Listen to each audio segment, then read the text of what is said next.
The Saudi Crown Prince Mohammed bin Salman is in Turkey today as part of a charm offensive to repair ties after the killing in Istanbul of the dissident Saudi journalist Jamal Khashoggi in 2017. Well, let's find out more now from our reporter Christina Jovanovski, who has been following this story. Christina, good to see you there. Tell us what sort of welcome is Mohammed bin Salman likely to receive? He's expected to receive a very warm one. The Turkish president had visited Saudi Arabia in April, so he's very obviously hoping for a warming of ties. It's also a very sensitive visit. I'm right next to the Saudi consulate, just steps in front of me. I was hoping to show it in the background, but then security officials told me I wasn't able to film showing it. So this is a highly sensitive issue. Also steps in front of me is a symbolic tombstone of Jamal Khashoggi, where journalists were invited to come here for the unveiling.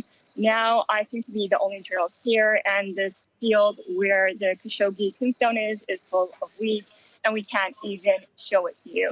So clearly there's a lot of sensitivity over this visit, but the Turkish president is highly interested in getting a lot from Saudi Arabia, most importantly, foreign investments. Christina, you mentioned the security surrounding the site just where you are now and all those concerns over the economy. But are those concerns shared by people? Do they sort of, is the killing of Jamal Khashoggi, back in 2017 still a major talking point that divides people, or are people more concerned about the faltering fortunes of the lira?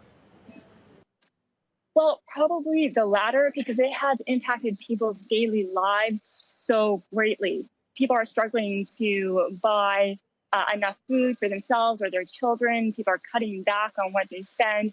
People are having major issues with housing, finding places that they can afford, as rental prices have massively increased. Of course, energy prices as well. So it's really impacting their daily lives.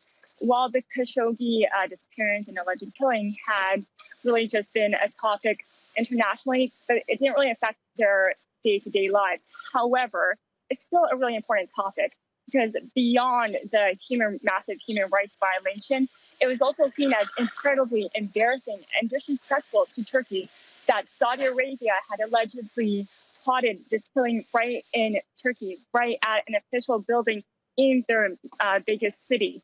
So I think it'll be a very difficult pill for people to swallow, hosting the Saudi Crown Prince after there was so much pressure put on him from the Turkish government following the disappearance of Khashoggi. But I think many are accepting that this is just their reality, considering how weak the economy is in this country.